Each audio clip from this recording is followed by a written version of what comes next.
কল্পনা করুন আপনি একটা ভয়ঙ্কর রোগে আক্রান্ত। চিকিৎসকেরা সম্পূর্ণ আশা ছেড়ে দিয়েছেন, কিন্তু আপনি মারা যেতে চান না। আপনি দেখতে চান ৩০০ বছর পরের পৃথিবীকে। তখন কি মানুষের তৈরি কোনো টাইম মেশিন থাকবে? টাইম মেশিন হয়তো থাকবে না, কিন্তু বিজ্ঞান আপনাকে ৩০০ বছর পরের পৃথিবীতে নিয়ে যেতেই পারে।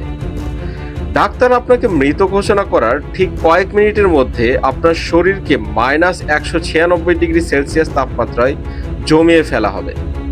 এরপর কেটে যাবে ১০০ বছর, ২০০ বছর বা ৩০০ বছর। চিকিৎসা বিজ্ঞান আরও উন্নত হবে, আপনার রোগের ওষুধ আবিষ্কার হবে, আর তখন ল্যাবরেটরির এক বিজ্ঞানী একটি বোতাম চাপবেন। আপনার জমে যাওয়া রক্ত আবার সচল হবে, হৃৎপিণ্ড আবার স্পন্দিত হবে। আপনি চোখ খুলবেন এক নতুন শতাব্দীতে।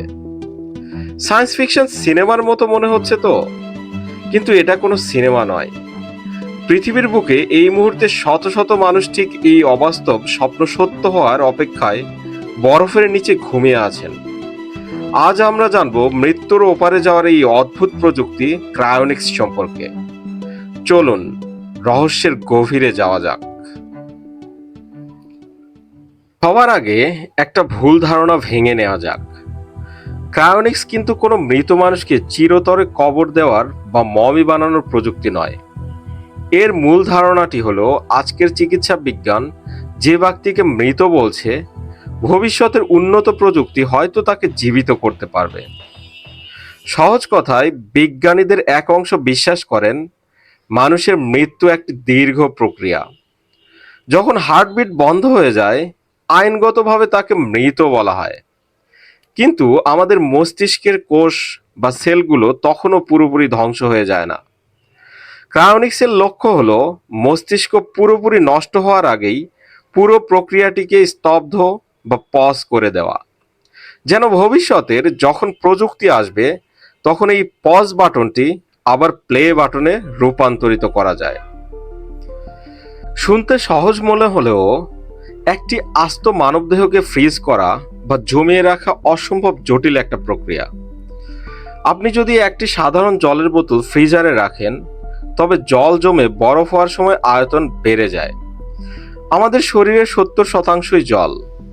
সরাসরি ফ্রিজ করলে কোষের ভেতরের জল জমে বরফের ধারালো ক্রিস্টাল বা টুকরো তৈরি করবে, যা ভেতরের সমস্ত অঙ্গ প্রত্যঙ্গকে কেটে কুচকুচ করে দেবে।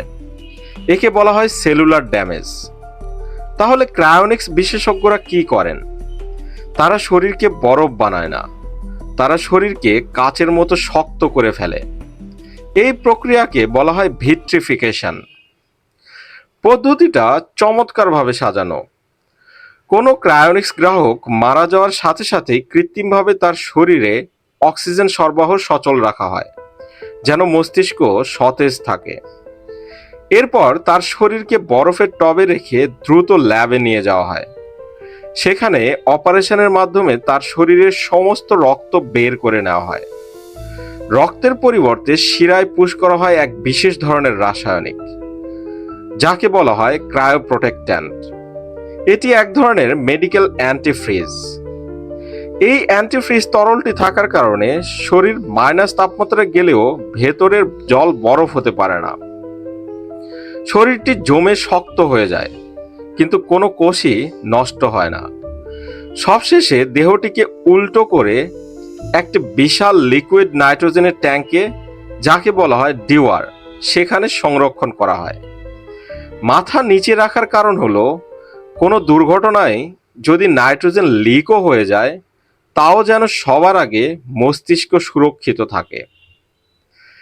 আপনাদের মনে প্রশ্ন আসতেই পারে, এই অদ্ভুত কাজ কি বাস্তবে কেউ করেছে? উত্তর হলো হ্যাঁ, অনেকেই করেছেন। পৃথিবীর প্রথম ক্রায়ো সংরক্ষিত ব্যক্তি হলেন ডক্টর জেমস বেডফোর্ড। তিনি ছিলেন একজন মনোবিজ্ঞানের অধ্যাপক। ১৯৬৭ সালের ১২ জানুয়ারি ক্যান্সারে আক্রান্ত হয়ে তিনি মারা যান।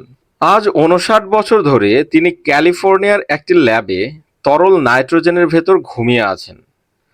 বর্তমানে আমেরিকায় অ্যালকোর লাইফ এক্সটেনশন ফাউন্ডেশন এবং রাশিয়ার ক্রায়োরাস এর মতো বেশ কয়েকটি প্রতিষ্ঠান এই সেবা দিয়ে যাচ্ছে।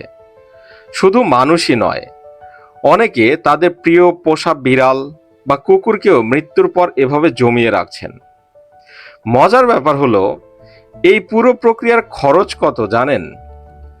পুরো শরীর ফ্রিজ করতে প্রায় $2 লক্ষ বা বাংলাদেশি টাকায় 2.5 কোটি টাকার বেশি খরচ হতে পারে। তবে কেউ চাইলে শুধু তার মস্তিষ্ক বা মাথাটুকুও জমিয়ে রাখতে পারেন, যার খরচ তুলনামূলক কম। কারণ তাদের বিশ্বাস, ভবিষ্যতে নতুন কৃত্রিম শরীর তৈরি করে সেখানে মস্তিষ্ক প্রতিস্থাপন করা যাবে। টাকা এবং প্রযুক্তি সবই তো বুঝলাম, কিন্তু এর সফলতা কতটুকু? এখানেই শুরু হয় আসল বিতর্ক। মূলধারার বেশিরভাগ বিজ্ঞানী ও ডাক্তার ক্রায়োনিক্সকে একটি অসম্ভব স্বপ্ন বা স্রেফ ব্যবসা বলে মনে করেন। তাদের যুক্তিগুলো কিন্তু ফেলে দেওয়ার মতো নয়। প্রথমত, শরীর জমানো গেলেও আজ পর্যন্ত পৃথিবীর কোনো বিজ্ঞানী একটি জমে যাওয়া মানুষকে সফলভাবে জীবিত করতে পারেননি। দ্বিতীয়ত, আমাদের মস্তিষ্কে প্রায় 100 বিলিয়ন নিউরন রয়েছে, যা আমাদের স্মৃতি ও ব্যক্তিত্ব ধরে রাখে। তরল নাইট্রোজেনের চরম ঠান্ডায় এই নিউরনের জটিল নেটওয়ার্ক বা কানেক্টম অক্ষত থাকে কিনা তার কোনো গ্যারান্টি নেই। তৃতীয়ত, নৈতিক এবং আইনি প্রশ্ন। একজন মানুষ যখন 300 বছর পর বাঁচবেন, তখন তার পরিবার থাকবে না, চেনা পৃথিবী থাকবে না। তিনি কি সেই নতুন যুগের সাথে মানিয়ে নিতে পারবেন, নাকি চরম একাকিত্বে ভুগবেন? তাছাড়া ধর্মীয় দৃষ্টিকোণ থেকেও মৃত্যুর পর আত্মাকে আবার ফিরিয়ে আনার এই ধারণাকে অনেকেই মেনে নেন না। ক্রায়োনিক্স বিজ্ঞান নাকি সায়েন্স ফিকশন, তা হয়তো একমাত্র ভবিষ্যতই বলতে পারবে।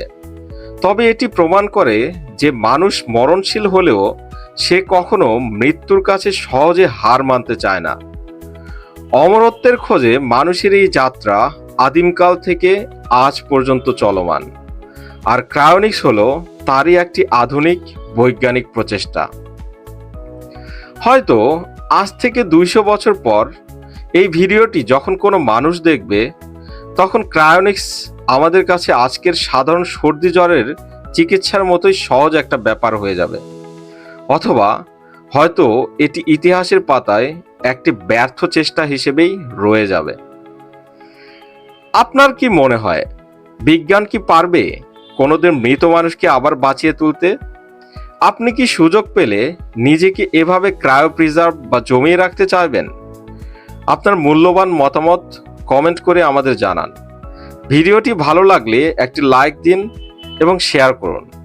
এবং এমন সব অদ্ভুত ও রোমাঞ্চকর বৈজ্ঞানিক রহস্য জানতে আমাদের চ্যানেলটি সাবস্ক্রাইব করে সাথে থাকুন। দেখা হবে আগামী ভিডিওতে। ভালো থাকুন, সুস্থ থাকুন।